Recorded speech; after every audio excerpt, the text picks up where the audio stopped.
अस्सलाम वालेकुम व्यूअर्स, आप देख रहे हैं YouTube channel news views with Zain Sheikh Zainul Abideen के साथ। व्यूअर्स, आज फिर सजा सुना दी गई। किसको सुना दी गई? जो लोगों की सजाएं सुनाने पे हंसता था और बहुत सारे किस्से कहानियां बयान करता था और कहता था कि ये नाअहली तो बनती है, ये चोर है, जो चोर चोर का नारा लगाता था। आज खुद उसकी चोरी जब पकड़ी गई, उस पर केस चला और उस पर सजा सुना दी गई। सजा 1, 2, 4 साल नहीं, 14 साल की कैद बामुशक्कत चक्की पीसने वाली सजा सुना दी गई। बुशरा बीबी को भी जनाब रसीदा कड्डो। जब रसीदे निकालने की बारी खुद इमरान खान पे आई तो फिर उनसे रसीदें नहीं निकली और कल गुज़श्ता रोज उनको 10 साल की कैद सुनाई गई थी साइफर केस में, और आज उनको तोशा खाना केस में 14 साल कैद बामुशक्कत सुनाई गई है। साथ में उनको 78 करोड़ 70 लाख रुपए का जुर्माना किया गया है। बुशरा बीबी को भी 14 साल कैद बामुशक्कत सुनाई गई है। 78 करोड़ 70 लाख रुपए का जुर्माना किया गया है। इमरान खान को 10 साल के लिए नाअहल करार दे दिया गया है। मेरे साथ कानून दान और साबिक कोर्ट रिपोर्टर मौजूद है जो कि बहुत ही बबांगे दौल बोलते हैं, और उन्होंने अपनी बल्कि एक बहुत ही मारूफ जज का अगर जिक्र करें तो मुजाहिर अली अकबर नकवी उनका ही रेफरेंस था जिसकी वजह से उनको जाना पड़ा। उनसे जो है वो बिलाग तबसरे के लिए हमारे साथ मौजूद है। मियां दाऊद साहब, आप इस सजा को कैसे देख रहे हैं? देखिए, इस सजा के पीछे दो कानूनी पहलू है। एक तो केस का रिकॉर्ड है, इन्होंने मिसयूज ऑफ अथॉरिटी की, सस्ते तहफ़ जो है, महंगे तहफ़ जो है वो सस्ते दामों के खरीदे और उसका कोई रिकॉर्ड मौजूद नहीं है, और उसकी रसीदें जो है वो भी जाली जो है वो तैयार की। ये सारा बड़ा एक क्लियर किस्म का, अनडिस्प्यूटेड किस्म का डॉक्यूमेंट्री एविडेंस था जो इमरान खान और बुशरा बीबी के खिलाफ सफा मिसल के ऊपर मौजूद था। इसी के ऊपर उसको चार्ज फ्रेम हुआ, फिर इसी के ऊपर बयान जो है। ये केस आम केसेस से थोड़ा सा इसलिए डिफरेंट था कि इसमें गवाहों के बयानात की जो अहमियत है वो कम थी, जो अवेलेबल डॉक्यूमेंट्री एविडेंस था उसकी अहमियत ज्यादा थी। लेकिन इस फैसले में, और वो अनडिस्प्यूटेड था, इसमें कोई बेनाफाइडी, हाँ वो बाद नजर में देखें वो बिल्कुल बिल्कुल बोनाफाइड था। उसमें कोई फर्ज कर लें, एक पेंसिल है वो उन्होंने खरीदी जी, एडमिटेडली खरीदी, वो कैसे खरीदी, ये डॉक्यूमेंट्री एविडेंस थे सर। ये पेन आया जी, आप सफीर हैं, ठीक है, मैं कोई ओहदा रखता हूं, सरकारी ओहदा, आपने मुझे ये पेन दिया। अब वो पेन मैंने जमा करवाना है हर सूरत कानूनी तौर पे तोशा खाना में। अच्छा, वो तोशा खाना भी मैंने जमा नहीं करवाया, वो मैंने रख लिया जनाब, ये मेरा घर है और ये बेगम साहिब है, ये पेन ले गई है और उन्होंने कहा है कि जनाब वो ये पेन, ये खरीदार है दुबई में बैठा हुआ जो भी है, फला अपने दोस्त को कहा जनाब इसको भेज दो। इसने ये पेन जनाब जो 3 अरब रुपए का था वो 28 करोड़ रुपए में बेचा और सिर्फ 2.25 करोड़ रुपए जमा करवाए तोशा खाना में। आप बताएं, अब क्या सजा नहीं बनती थी? सजा बनती है। इसमें को मैंने जैसे गुजारिश की ना, तो ये सारा डॉक्यूमेंट्री केस था, ये बहुत ये वाज़ेह था, इसके ऊपर हाँ।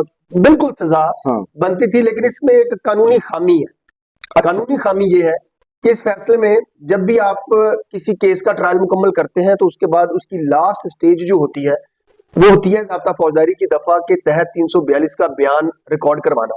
342 के बयान का मकसद कानून में ये रखा गया है, और ये लाजमी शिक है ज़ाब्ता फौजदारी की, आप इसको नजरअंदाज नहीं कर सकते।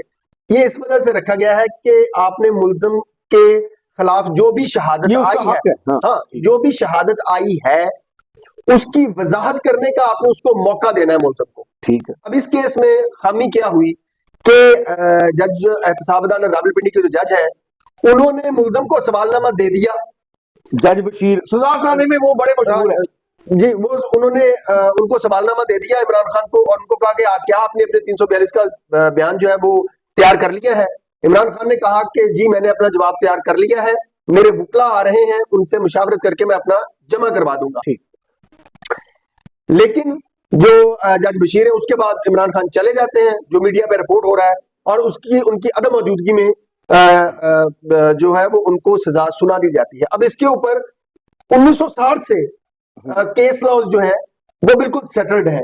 सुप्रीम कोर्ट का 2005 का बड़ा वाज़ह तौर के ऊपर ये फैसला मौजूद है कि 342 का जो स्टेज है वो लाजमी है, और अगर इस लाजमी कानूनी तकाजे की खिलाफ वर्जी की जाती है तो उसकी बुनियाद के ऊपर कन्विक्शन जो है वो सस्टेन नहीं कर सकती, बरकरार नहीं रह सकती। मैं ये समझता हूँ, ये समझ सकूं और व्यूअर्स को समझा सकूं, हमें आपके कहने का ये मतलब था, केस जो बना, इस्तिगासा जो था वो ठीक था, वो बिल्कुल जुर्म भी किया, लेकिन ये है कि उसकी जो प्रोसीडिंग का जो कानूनी लाएअमल अपनाया जाता है वो ठीक नहीं है। वो आखिरी स्टेज पे अगर आपने एक कानूनी खामी कर दी तो मैं तो ये समझता हूँ कि ये इमरान खान को फेवर दी गई है। अच्छा, ये इमरान खान को फेवर यानी दी कि गई है, अपील में, हाई कोर्ट में वो फेवर मिल वो सकती है। फेवर मिल सकती है। ठीक। जब आप 342 को सुप्रीम कोर्ट के फैसलों के साथ और आइन के आर्टिकल 10A के साथ मिलाकर पढ़ेंगे तो आपने एक मुल्जम से उसका हक छीन लिया, वो आपका जो शवाहद थे, जो शहादत थी उसको एक्सप्लेन करने का, और उसकी बुनियाद के ऊपर सुप्रीम कोर्ट ये कहती है कि कन्विक्शन जो है वो सस्टेन नहीं कर सकती। ये प्रोसीजरल खिलाफ वर्जी नहीं है। सुप्रीम कोर्ट कहती है ये 342 का जो स्टेटमेंट है ये लाजमी कानूनी तकाजा है, और इसकी वायलेशन जो है वो इलीगल है, इनवैलिडिटी है। आप उसको नजरअंदाज ही नहीं कर सकते थे। जज साहब ने, एहतसाब अदालत रावलपिंडी ने, मैं ये समझता हूं कि कानूनी तौर के ऊपर बदबयानती की है और इमरान खान को फेवर दी है। वो अपील में जाएगा अच्छा। या तो बरी हो जाएगा।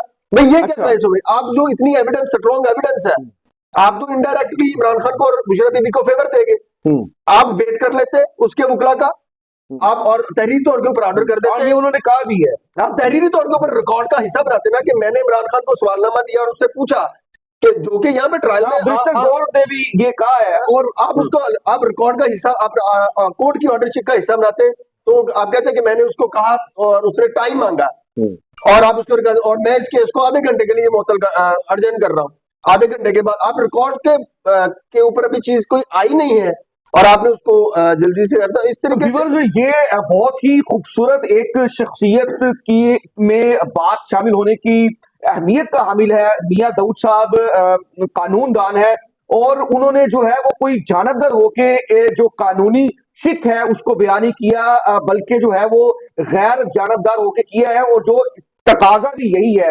हालांकि खुद वो इमरान खान के खिलाफ बहुत सारे एविडेंस लेकर के आए, जब उन पे हमला हुआ कि बिल्कुल तो आपने उनको नाके चलो छुड़वा दिया, बल्कि मैं बतौर सहाफी उनसे जमान पार्क में मिलने गया तो उन्होंने कहा ये अब देखे ना मियां, वो टांग जो उनकी रखी हुई थी जाली टांग टूटी जाली, उन्होंने कहा देखिए अब मियां दाऊद नामी वकील जो कि नून लीग का है, तो अब ये नून लीग, इमरान खान साहब जब ये वीडियो जो है वो सोशल मीडिया पे होगी, और तो जब आप ये देखेंगे कि कानूनी राय पे जहां पे मियां दाऊद आया तो डंके की चोट पे उसने बात की, आपकी फेवर में बात कर ली। आप ऐसे ही लोगों पे इल्जाम तराशी ना किया करें। ये वही मियां दाऊद था जो कि आपने तनकीद करता था, अगर वो आपने किसी भी उसकी तनकीद का जवाब नहीं दिया, बल्कि उस पे इल्जाम जो है वो बहुत सारे लगाए, उसकी जात में इल्जाम लगाए, वो आप पे भी सू का नोटिस कर सकता था।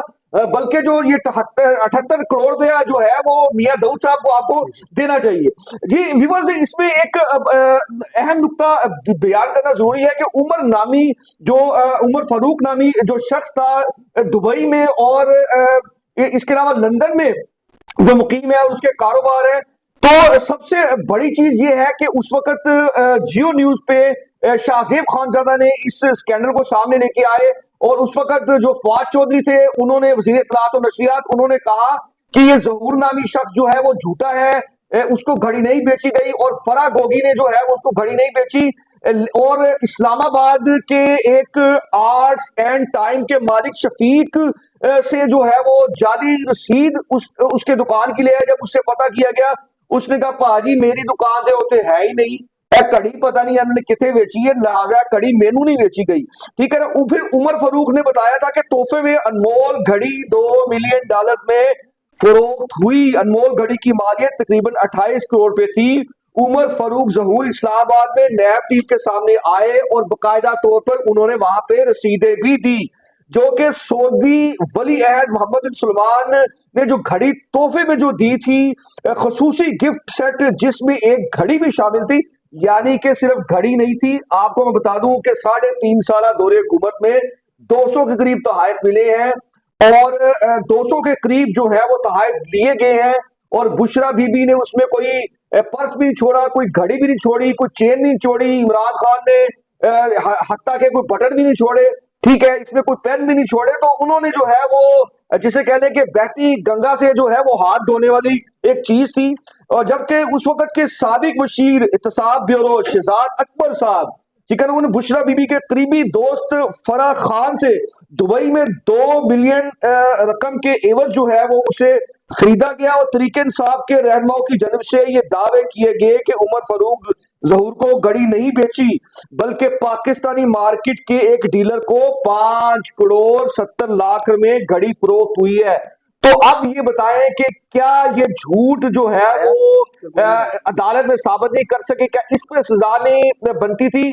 सजा तो बनती थी, ज्यादा सुना दी गई, या सजा का जो कानूनी तरीकेकार है उसको अडॉप्ट नहीं किया गया? मियां दाऊद साहब ने इसमें बड़ी सैर हासिल गुफ्तगू की है और ये कानूनी शिक को बड़ी आसान तरीके से उन्होंने बताया है। व्यूअर्स, हमारे आने वाली वीडियो में आपको एक बहुत ही अहम ब्रेकिंग न्यूज दे रहे हैं, चूंकि तोशा खाना सजा आपको बताई थी कि इमरान खान को उसमें हुई थी, होगी तो वो हुई, अपने वीलॉग में आपको बता चुके हैं। और आपको बताया था कि सबसे पहले साइबर केस में सजा होगी तो वो भी हुई।